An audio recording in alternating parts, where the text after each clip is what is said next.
صل على رسوله الكريم اما بعد فاعوذ بالله من الشيطان الرجيم بسم الله الرحمن الرحيم وإنك لتدعوهم إلى صراط مستقيم وإن الذين لا يؤمنون بالآخرة عن الصراط لناكبون ولو رحمناهم وكشفنا ما بهم من ضر للجوا في طغيانهم يعمهون وَلَقَدْ أَخَذْنَاهُمْ بِالْعَذَابِ فَمَا اسْتَكَانُوا لِرَبِّهِمْ وَمَا يَتَضَرَّعُونَ حَتَّى إِذَا فَتَحْنَا عَلَيْهِمْ بَابًا ذَا عَذَابٍ شَدِيدٍ إِذَا هُمْ فِيهِ مُبْلِسُونَ۔ سورۃ المؤمنون کا درس چل رہا ہے۔ اسی سورت کی آیت نمبر 73 سے لے کر 77 تک تلاوت کی گئی۔ ان آیتوں کے اندر اللہ رب العزت نے فرمایا کہ نبی بے شک آپ ان لوگوں کو دعوت دیتے ہیں سیدھے راستے کی طرف، تو ان کا طریقہ یہی ہونا چاہیے تھا کہ یہ لوگ ایمان لے آتے آخرت کے اوپر اور آپ کی بات کو مان لیتے اور راہ راست پر آ جاتے، سیدھے راستے پر آ جاتے، لیکن یہ لوگ ایسے ہیں کہ یہ ایمان نہیں لاتے آخرت کے اوپر اور یہ سیدھے راستے سے اعراض کرنے والے ہیں۔ آپ ان کو سمجھاتے رہتے ہیں اور یہ منہ موڑتے رہتے ہیں، پیچھے ہٹتے رہتے ہیں، تو آپ نے اپنا کام تو کر لیا، اب یہ نہیں مانتے، ان کو آخرت میں چل کر ان کا ضرور بدلہ ملے گا۔ پھر اللہ رب العزت نے فرمایا کہ اگر ہم ان کے اوپر رحم کر دیں اور ان کے اوپر رحمت کی بارشیں کر دیں اور ہم ان سے ہٹا دیں جو ان کو تکلیف ہے، تو اس کے باوجود بھی وہ اصرار کریں گے اپنی سرکشی میں، اپنے گناہوں کے اندر، اپنی طغیانیوں کے اندر سرگرداں پھرتے رہیں گے۔ اللہ رب العزت نے کتنی نعمتیں انسانوں کے اوپر کی ہے، دنیا کے اندر بھی، مال کے اندر بھی، جب کچھ بھی نہیں تھا اللہ رب العزت نے کتنا ہمیں نواز دیا، لیکن ہمیں عاجزی اختیار کرنی چاہیے تھی، وہ ہم سے نہیں ہوتی۔ ہمارے ماتحت ہے ان کا ہم خیال نہیں کرتے، ہمارے رشتہ دار ہیں ان کا ہم خیال نہیں کرتے، تو یہی کافروں کی کیفیت تھی۔ اللہ حفاظت فرمائے آج کل یہی ہے، ہمارے اندر بھی یہی ہے کہ اپنے قریبی بھی ہوتے ہیں لیکن ان کا جس طرح کے خیال کرنا چاہیے ہمیشہ خیال نہیں کرتے۔ اگر ہم ملتے بھی ہیں اپنے سے کوئی مفاد ہوتا ہے اور مفاد کے بغیر اپنے رشتہ داروں سے بھی ملنا چھوڑ دیا، اپنے پڑوسیوں کے خیال کرنا بھی چھوڑ دیا۔ اللہ رب العزت نے ہمیں مالی نعمت سے بھی نوازا ہے، بدنی نعمت سے بھی نوازا ہے۔ پہلے اگر کچھ نہیں تھا، اب اللہ رب العزت نے ان چیزوں سے نواز دیا۔ پھر اللہ رب العزت نے فرمایا کہ ہم ان سے کوئی تکلیف ہو وہ بھی ہٹا دیں، اس کے باوجود بھی یہ سرکشی کے اندر ہی اصرار کرتے رہیں گے، اسی کے اندر سرگرداں پھرتے رہتے ہیں اور ان کی طرف غور و فکر نہیں کرتے کہ پہلے ہمارے پاس کچھ نہیں تھا، اب اللہ رب العزت نے ہمیں کتنا نواز دیا ہے۔ پھر اللہ رب العزت نے فرمایا کہ تاکہ ہم ان کو پکڑیں عذاب میں، تو اس وقت وہ اپنے رب کے سامنے عاجزی بھی نہیں کرتے اور اپنے رب کے سامنے گڑ گڑاتے بھی نہیں ہیں۔ بخاری شریف کے اندر حدیث آتی ہے کہ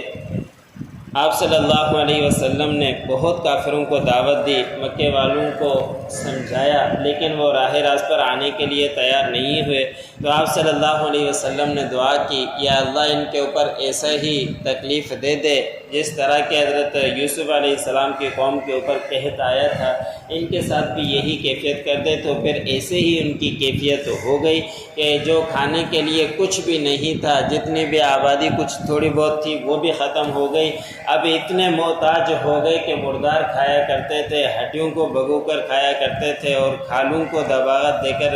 گیلا کر کے کسی طرح گزارا کر دیا کرتے تھے۔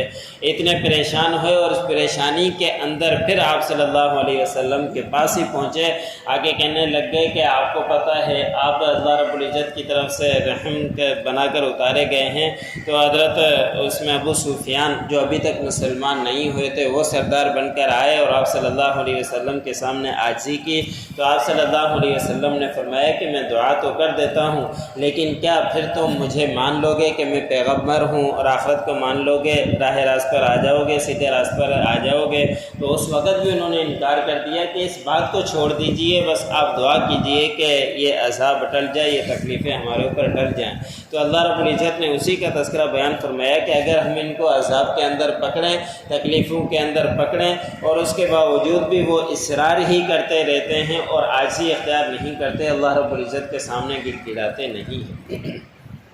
اور پھر اللہ رب العزت کے سامنے آپ صلی اللہ علیہ وسلم نے دعا کی تھی، پھر وہ تکلیفیں جو تھیں ان کو قحط سالی تھی وہ ٹل گئی تھی۔ پھر اس کے بعد اللہ رب العزت نے فرمایا کہ دوبارہ اگر ہم ان کے اوپر تکلیف کو، عذاب کا دروازہ ہم کھول دیں اور اس کے اندر وہ پھر دوبارہ مایوس ہو جاتے ہیں لیکن راہ راست پر آتے نہیں ہیں، اور وہ تذکرہ غزوہ بدر کا تذکرہ ہے اگلی آیت کے اندر کہ غزوہ بدر کے اندر ان کے اوپر عذاب آیا، بڑے خوشی کے ساتھ وہاں سے نکلے تھے اور ہزاروں کا لشکر لے کر نکلے تھے اور خوبصورت عورتیں لے کر نکلے تھے کہ مسلمانوں کی تعداد، صحابہ کی تعداد 313 کی ہے، بے سر و سامان ہیں، کچھ بھی ان کے پاس نہیں ہے، نہ تلواریں ہیں، نہ نیزے ہیں، نہ گھوڑے ہیں، ہم ان کا خاتمہ کر کے شراب پی کے عورتوں کو نچا کر گناہ کر کے پھر ہم واپس آئیں گے، بڑے خوشی کے ساتھ وہاں سے نکلے تھے۔ لیکن اللہ رب العزت نے فرمایا کہ جب ہم نے ان کو عذاب کے اندر پکڑا تو پھر وہ مایوس ہو گئے، 70 سردار جو ان کے بڑے تھے وہ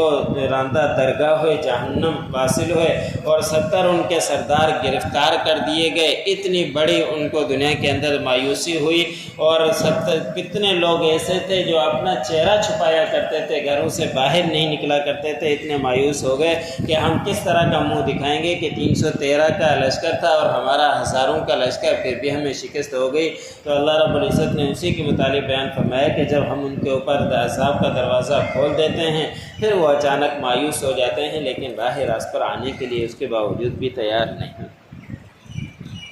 وَإِنَّكَ لَتَدْعُوهُمْ إِلَىٰ صِرَاطٍ مُّسْتَقِيمٍ، اور بے شک آپ ان کو پکارتے ہیں، بلاتے ہیں، دعوت دیتے ہیں سیدھے راستے کی طرف۔ وَإِنَّ الَّذِينَ لَا يُؤْمِنُونَ بِالْآخِرَةِ یعنی الصِّرَاطِ لَنَاكِبُونَ، اور بے شک جو لوگ ایمان نہیں لاتے آخرت پر، سیدھے راستے سے وہ بھٹکے ہوئے ہیں۔ وَلَوْ رَحِمْنَاهُمْ، اگر ہم ان کے اوپر رحمت کر دیں، وَكَشَفْنَا مَا بِهِم مِّن ضُرٍّ، اور ہم ہٹا دیں ان سے جو انہیں تکلیف ہے، لَلَجُّوا فِي طُغْيَانِهِمْ يَعْمَهُونَ، اور اصرار کریں گے اپنی طغیانی کے اندر سرگرداں ہو کر۔